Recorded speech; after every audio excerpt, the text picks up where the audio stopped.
is the BTP Media Network. Welcome everyone to another edition of Beyond the Pitch. I'm Juan Arango. Thank you very much for joining us here on the show. As we're going to have a bit of a change of pace now. And of course, before I begin, congratulations to all Real Madrid fans and congratulations to European football fans in general. It was a tremendous season in various big leagues and lots of excitement that the teams offered. So hopefully 2017, 2018 does offer the same, and we'll look forward to it. Now what we do is shift over to what ends up being summer football. Is that a good thing? Is that a bad thing? Well, it depends. It's all on depending on the eye of the beholder, I guess you could say.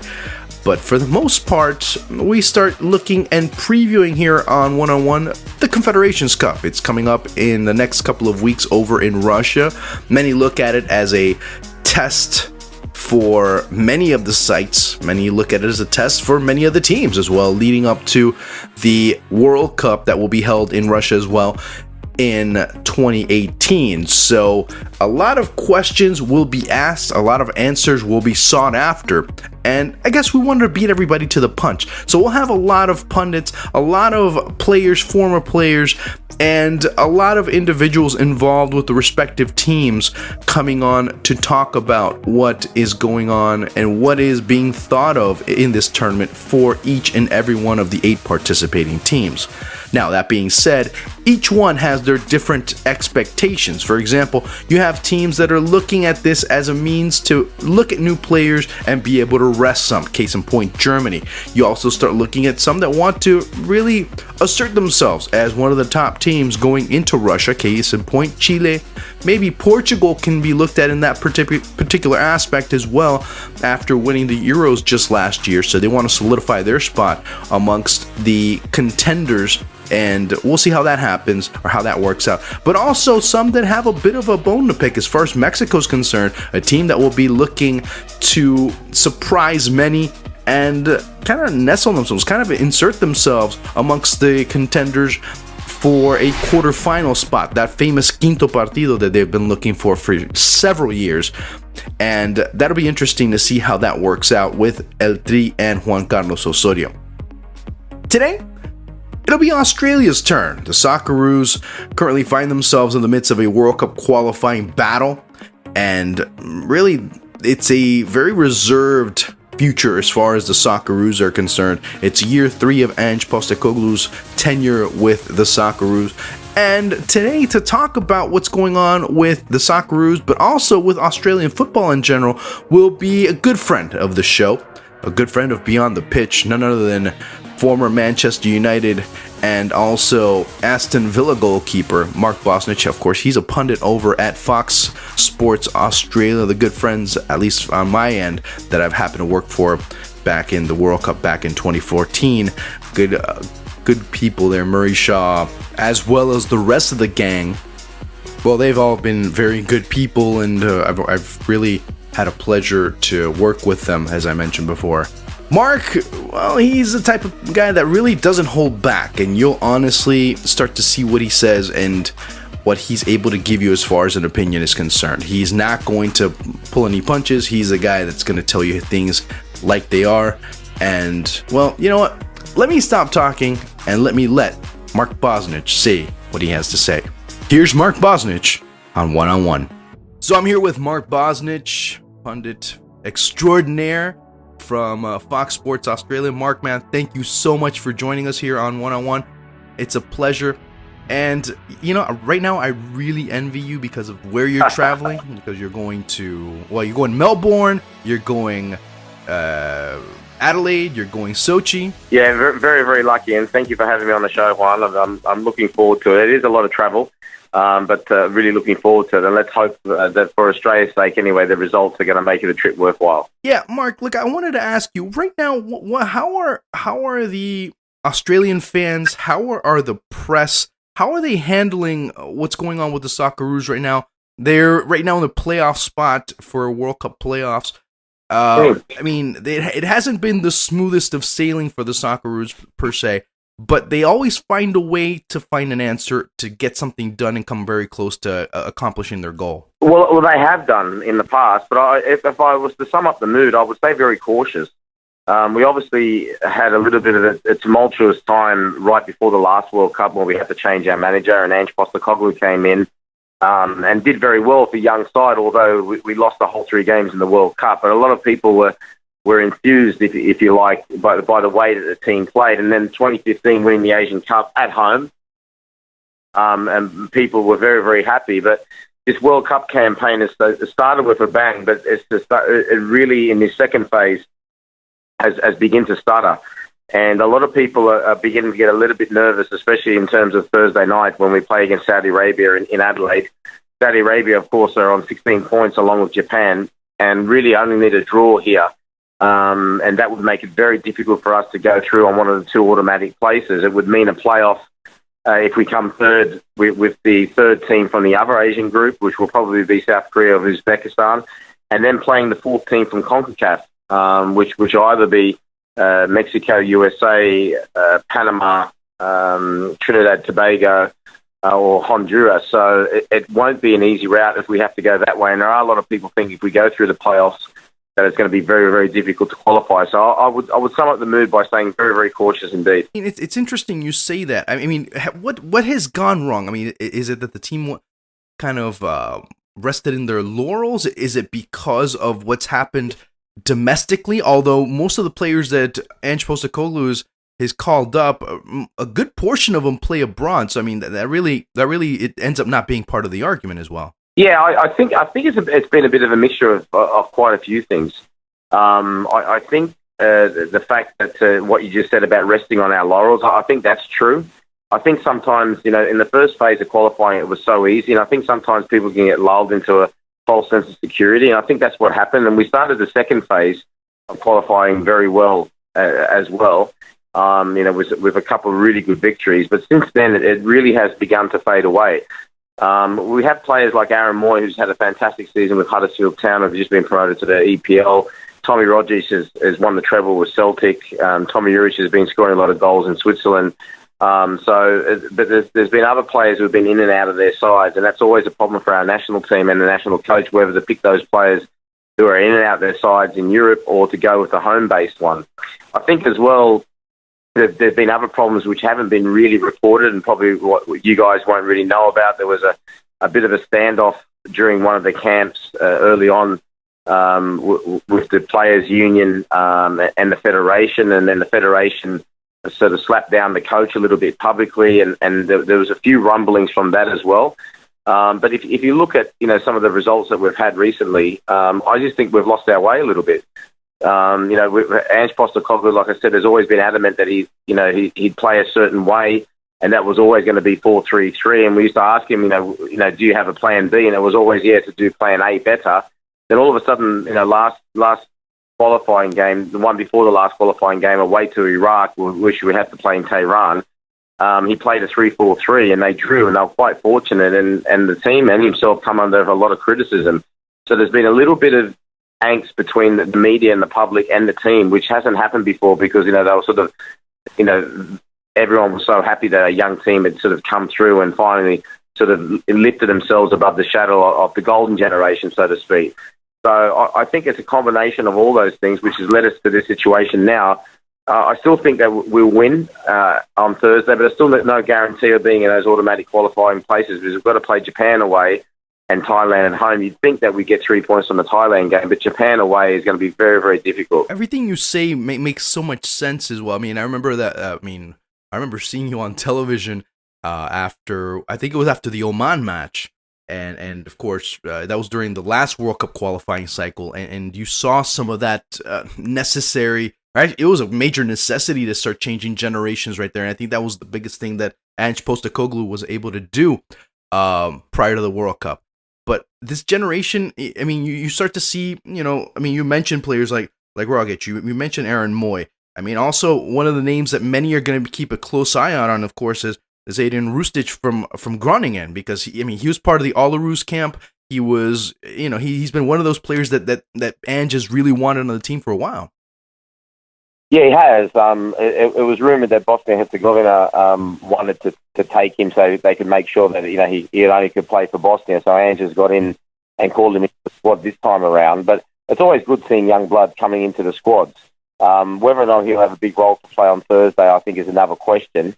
Like I said, I think it's still, looking at him, Herstich and a few others, it's still sort of deflecting a little, not you, but there's still a bit of a deflection, a little bit, the fact that with 3 games to go, we're 3 points off the pace. And after the way we started, it's not an ideal situation to be in. The way that we started this second phase of qualifying, it was like we're going to qualify pretty much by now. And it's a little bit too close for comfort. Because like I said, Saudi Arabia, all they need is a draw. Then they've got to play United Arab Emirates away, who are already out of the competitions, which they'll think they should get 3 points. And then they have got Japan at home. By that time, you would have thought that Japan would have qualified. So this is really like a grand final. And there will be hell to pay here. You talk about the press and the public if they don't qualify automatically. And then the pressure will really be on. Like I said, to play Uzbekistan or South Korea is never an easy job anyway. But even to go through that, to play the 4th team from CONCACAF is going to be very, very difficult. So, look, Ange Postecoglou is the type of manager who likes that type of pressure. But I'm sure, if we could enter his head now when he's over in Adelaide sleeping, he'll be wanting to win and to qualify automatically to make sure that like I said, we're not going to have any last-minute hiccups. That's part of the challenge of being with the Socceroos because of how Asia, and mind you, Asia, at least from my perspective, seems like such a tough region to get out of because of the travel, because of the logistics, but also because it seems tricky because the upper echelon has a bit of a difference compared to the lower. And yeah, there is a sense of a comfort zone there. There is, and there has been for quite some time. But what I've found is I've been back here in Australia. I've come back to Australia in 2008, and that was like 2 years after the golden generation done so well at the World Cup. But the year before, when they played in their first Asian Cup, they were knocked out in the quarterfinals. And a lot of people were saying then when I came back, there's a few signs that, the team needs sort of rebuilding and rejuvenating. But that took a little bit longer than it should have done. And I think we're seeing 2 things here right now. We're paying for that a little bit, that a lot of these players didn't have the experience that they should have done earlier. And the second thing, you have to give a great compliment to the other teams in Asia who have basically come up. And what I mean come up is, when we started, a lot of people were fearful of Australia. We're a very strong nation, and a lot of players playing, all around the world in the most prominent leagues, the EPL and Serie A, and a couple are in the Liga as well. That's no more. We have 2 players that are playing at EPL level, and they're both at Bournemouth and are not starting. We don't have anyone playing at Serie A. We have Trent Sainsbury who has Inter Milan, but he's not a regular starter who's on loan from a club in China.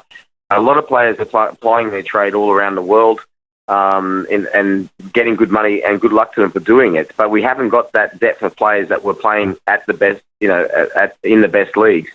And the other thing as well, like I said to you, just to touch on that, the likes of Thailand and, the likes of United Arab Emirates, all these other teams that when I first came back in 2008, I thought were quite weak. They've become stronger.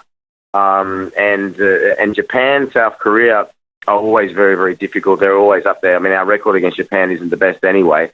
And a lot of these teams have become stronger where we're, in my opinion, stagnated a little bit. And that's going to be something that we're going to have to deal with, very, very soon, because not only these teams, like I said, becoming stronger and beginning to sort of to level themselves out with us, but as we saw in the Asian Champions League in the club competition this year, some of these countries are beginning to overtake us, which is a worrying trend. I'm with Mark Bosnich here on One here on Beyond the Pitch. Mark, what does a lot of this also have to do with how the A-League is performing as well? I mean, there's been a great deal of criticism towards the A-League, especially after a lot of the teams got pretty much eliminated early on in the Asian Champions League.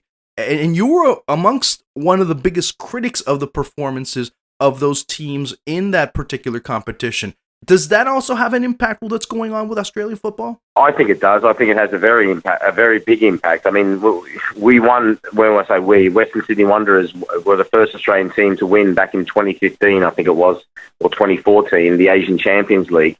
It was a wonderful achievement. And as I keep saying to everybody over here, it's not just international football. It's, when our clubs go on the international stage, i.e. the Asian Champions League, that also represents Australian football as well. And the last couple of seasons really haven't been good enough. And this season was a disaster. Not one team progressed past the first round. And we had one night where one of our sides lost 6-0 and the other one lost 5-1. Now, obviously, with the explosion in Chinese football, it's made it impossible for us to compete wages-wise. But there are other ways that we can compete, and we're not utilising those other ways to their full potential. We still only have 10 teams. They play each other 3 times. There's no promotion or relegation. There's no transfer fees domestically, and there is still a salary cap, and it's hurting our teams. A lot of managers you speak to over here in the A-League are sort of very reluctant, when they do well, that the following season when they play in the Champions League, they realise that they're going to be hamstrung by the fact, yes, there is a lot of travel, but that's the same for both teams. But the more important thing is the fact that a lot of these teams, because of the salary cap, get punished for being successful domestically. So we had Sydney FC this season go through the season pretty much undefeated. They lost one regular game during the regular season and ended up winning the playoffs as well. So a fantastic season, but already they've had to shed some of the players that played a part in that. And that's going to weaken them when it comes to playing in the Asian Champions League. And that is just completely wrong. Now, like I said, yes, we can't go and get a Hulk, or we can't go get an Oscar, but we could go get some very good players and to improve these squads. But they find themselves being outside the salary cap, which is ridiculous. Like I said, if they really want the sport to progress, all those things have to come to the fore. And as well, like I said, promotion relegation has to happen sooner rather than later. You've got to include everybody, because what's happening is we have a top 6 in our playoffs out of 10 teams, but for the teams that can't make that top 6, the last 3 or 4 weeks of the season, they pretty much switch off. You need to have them, it takes iron to sharpen iron. You need to have them switched on for the whole season. It just improves the whole depth of the whole league. Sure, you're in Australia and the United States, because I hear a lot of the arguments that you're making very similar to some of the discussions that are going on here in the United States, as far as promotion relegation, as far as the salary cap, as far as being hamstrung when it comes to international competition, and teams not being able to have the depth to be able to play on. Yeah, correct. And I follow it on social media. I can completely understand our American cousins when they're saying these things, because it's very, very similar on a smaller scale over here. And what my argument is, especially with the salary cap, is I've just told you, it's not so much we won't be able to go and buy the likes of, like I said to you, say Diego Costa. But what we'll be able to get is, to get somebody like there's a chap who came from Albania called Besart Berisha, who's been an absolute phenomenon down here.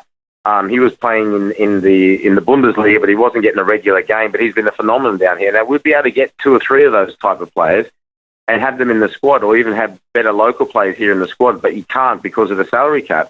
And then that translates onto the international stage. And then, we have the embarrassing situation, like I said, that night, where we conceded 11 goals and scored 1, and you're thinking to yourself, this is ridiculous, it doesn't shine a good light on Australian football. And, I think, football fans worldwide, whether it be in America, Australia, or wherever it is, in Europe or whatever, are mature enough to know that, over a regular season, if you're talking about first past the post, in generally every competition in the world, there only are 2 or 3 teams. Sometimes like in the Premier League, you might get a little bit more, but there are 2 or 3 teams who can come first. But we, as you do in America, we have the equaliser, and it's called the playoffs. So, you could finish in our league, you could finish 30 points behind the top team over the regular season and finish 6th, but you can still go on and win the grand final. And that should be enough. And, if you really want your national team and also the teams playing internationally to do well, you can't keep handicapping and punishing them for success. It goes against, really, living in a society where you count yourself as a capitalist society that you want to strive to do well. It gets to the point where, like I said to you, there's a lot of managers who actually, say to themselves, oh, well, we've won the title this season, but next season with the Asian Champions League, you know what, I'm going to have to pretty much concentrate on one of the 2 because of the travel and because I haven't got the squad, because I can't leave players here behind to be ready for the weekend. And for me, that just devalues the competition. And I think the sooner that the administrators wake up to that, the better. We don't even have any relegation. So the argument for the salary cap for me is weak. They argue in terms of the fact that it's to save the teams from themselves. Well, what's the use of having a CFO or a CEO if you can't manage a budget? People understand, if you haven't got the money, to be up in the top positions or give yourself a better chance of success. People understand that, but I think what people don't like is the fact that the competition sometimes seems a bit manufactured because of this salary cap. I mean, you made some great points there as far as the excuse already being installed within teams, as far as the salary cap, as far as all the other structures in place when it comes to the domestic tournament, at least, and kind of in some cases, depending on the team, they kind of prioritize the domestic league over the international play, which at times you can make the argument that it should be the opposite. Now, Mark, I mean, you start seeing that whole thing, but also at the grassroots level.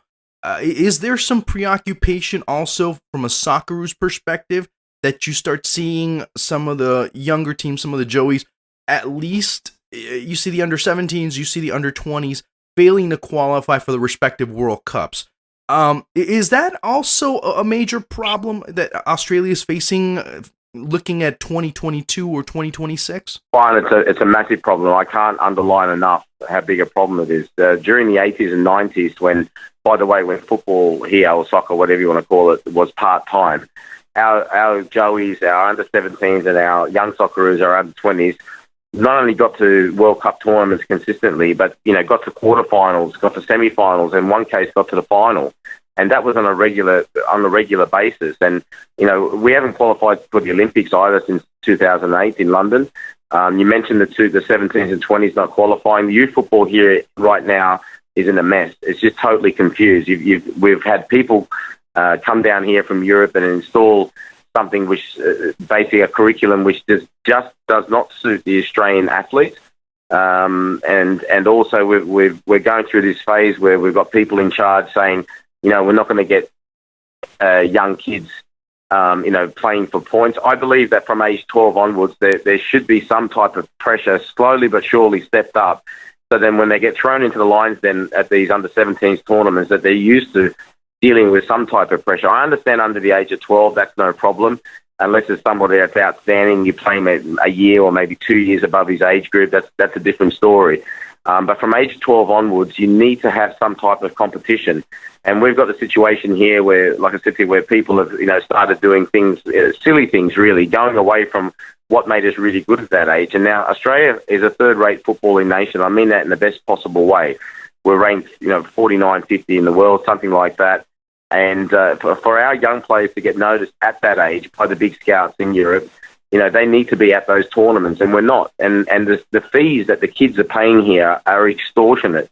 I had a parent tweet me the other day on social media saying that he has two sons who are both part of the elite program, SAT they call them over here, who are paying $2,500 Australian dollars each year to be part of this program. I mean, that's just ridiculous. It's cheaper to play golf.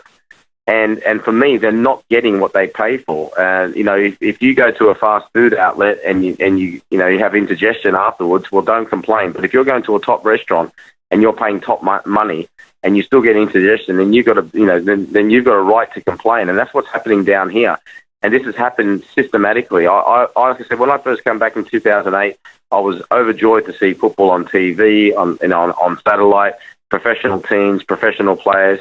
But the youth setup concerned me, and it's gone from a concern to actually outright. I'm really, really worried. I can't tell you how worried I am because, like you said, coming up for these major tournaments and seeing what the rest of Asia are doing, it is really starting to frighten me. And and the facts don't lie in terms of the fact that we don't have any players playing in the top leagues. Aaron Moy will be playing hopefully in the Premier League next year, but that's just not enough. We used to have about between 10 and 20 players during the 90s and early 2000s playing in the top leagues, especially in the Premier League from here. And we're just falling behind. And like I said, I don't think the kids are falling behind too much in terms of the fact that they're as athletic as they used to be. But I think that they've been the pathways and the guidance that they've been given is just completely wrong. Made for the Australian athlete. What style of football would be made for the Australian athlete? Fast, aggressive. We always had a wonderful reputation for our fitness, and that seems to have taken a backward step. Fast, aggressive, exciting to watch, And to play with, there's a saying down here in Australia, we always have, people say, go and have a go. And what that translates to is basically go and attack, go out on the front foot. We've become, like I said, a nation, from a nation that everyone looked upon as a nation that punched above our weight in all sports, our Olympic Games and so forth. But especially in football, it used to be part-time up until 2005. That people used to be saying, what are you doing? What are you eating down there? A superbly fit nation. Players now are not at the same fitness levels as teams from overseas, which I think is a big mistake. They made the conscious effort to try to get ball players and that's fine. But fitness in the modern game is paramount. It always has been and always will be, but especially now in the modern game. And we're, like I said, we've just lost that. The aggression that we used to have, the competitiveness, and that stems from, like I said to you, when you got kids and all that, when you tell them that the result doesn't matter, you breed that. And that's what's been happening, and that's been across the board. So that type of culture, and that's what Ange Postecoglou did with the national team when he came back. He tried to put back that Australian culture in that served us so well. You can't get away from that. Okay, you are what you are, and that is the culture, and that's the culture that, like I said, not only we had success with in the past, but the people that are growing up here are accustomed to. And once you start tinkering with that, you are risking things happening, what they've been happening over the last 5 or 6 years, I would say, or more, whereby we've lost our way and basically been confused by the messages that are being sent out by the powers that be. Again, Mark, I mean, everything you say, I kind of close my eyes and I just start, whenever you say Australia, I kind of just put, okay, fill in the blank. There's so many similarities, frightening similarities at times. I mean, frightening, quote unquote frightening, between what's going on in Australia and what's been going on here in the United States as well, at the youth level, at the club level, and even at the national team level. So, I mean, it's just such parallels that you see that are pretty amazing because of God knows for what, but they just end up making the same decisions and going down the same path, I guess. And to me that's just it's just well, it is. You start thinking to yourself, I think it was Albert Einstein that said, if you keep, the definition of being crazy, if you keep doing the same thing over and over again and expect different results, then you are crazy. But for two countries, especially your country, over 300 million people. I mean, we've got 25 million people here, but both countries who are great places to live, wonderful infrastructure, great facilities. And in the world's most popular sport still start falling short, you've got to start asking these questions. And there'll be players over there, players that I played against in the Premier League. I mean, I see Casey Keller sometimes on ESPN, people like that. They'll know that they've been over there. They realise the difference is not that great. But the difference is bigger than a lot of people think, but not as much as a lot of people think. And we're always clutching at straws and guessing. There are people who have been over there and know. And unfortunately, when these people come back to the United States, and I know definitely here in Australia, I think that the powers that be are either sidelining them or they're not listening. They're not listening properly. Or they want to listen, but they want to make sure it's their idea. So what I tell people over here is that I've had enough criticism and praise to last me 2 lifetimes. So I don't mind I don't care if you say it's your idea, it's not my idea. But just implement it, because we produce here as good athletes as any in the world at a young age. And somewhere between 12 and 20, they lose their way. And that's the question that needs to be asked, to say, why is that happening? Well, we know why it's happening, because of the way that they're being trained. And until that stops, and until that changes and goes along the right path, you're going to continue to see exactly the same results. Why you're one of my favorite people. I mean, sometimes, I'm especially because of the time difference, having to stay up until maybe 2-3 o'clock in the morning and hear what you have to say. Like I said, you pull no punches, and that's what I really enjoy about listening to what you say about football, because I mean, you really offer a great deal of knowledge and a great deal of honesty, more than anything else, which is very needed now. Thank you very much, Juan. And look, when I first came back here to Fox, that's all they told me. They said, look, just be honest and just ask questions. So I feel as though, like I said, I'm duty-bound to the people here, because it's the most popular sport. The Australian Bureau of Statistics released their statistics the other day, the government-run statistic bureau, They say the Australian football is by far the most popular sport. There's over 1 million registered players playing competitive football in this country, and that's not including the ones who are playing over 35s and so forth. So when you put it in that context, and then you look at, say, a country like Uruguay, who's just got over 3 million people, and they've won 2 World Cups and continue to produce world-class players, over and over again, and are continually in big tournaments, and you think to yourself, why? Uruguay as a country, no disrespect to it, but it's not in the same league as in terms of Australia or definitely United States in terms of the wealth of the nation. But look what they're doing. Yeah. I can understand it more when you talk about, say, Brazil with a massive population. But when you're looking at countries like that, you start to wonder and you start to think to yourself, well, hang on a minute. Well, what is happening? Because, it's like we've got everything here, but the thing that we most want is elusive. But like I said to you, it's closer than people think, but further away than people think because of the way that they're approaching things and the way that they're going about things. It can happen. It can happen with a lot of hard work and due diligence and perseverance. But people who are in power have got to let it happen. They can't micromanage everything. Mark, again, I want to thank you so much for being on. I could talk to you, I don't know, for days probably. And, it was great to have you on. I really enjoy what you do. I really enjoy your work. I might as well just tell you now, don't think I'm kissing your ass because you're on the air. I really enjoy what you've been able to offer both on the pitch as well as off of it. And thanks so much for joining us. Now, Mark, for the people here in this part of the world, in the United States, where can we follow you? Where can we really keep up with what you're doing with Fox and with other projects you're doing? Sports Australia, but my Twitter handle is @TheRealBozza. There you go. So that's I suppose where you can best follow me. I don't really know what else. I mean, I'm not really that great with technology, but I am on Twitter on @TheRealBozza, and on Fox Sports Australia. So that's pretty much it. Again, thank you so much, Mark. Hey, you know what? Send my regards over to Murray and to Adam Peacock, man. I mean, Adam. I will. I had a great time with Adam over in Rio. We had coffee. Actually, I think we had lunch one time over in Rio, and we had a great time. And he, wonderful guy. I mean, everybody there is tremendous. So my regards to everyone there, and hopefully we could repeat it when Russia comes around. Hopefully, anytime. All right, man. Thank you so much. Juan. Talk to you soon. Really appreciate that, buddy. All right, take care. Have a good one.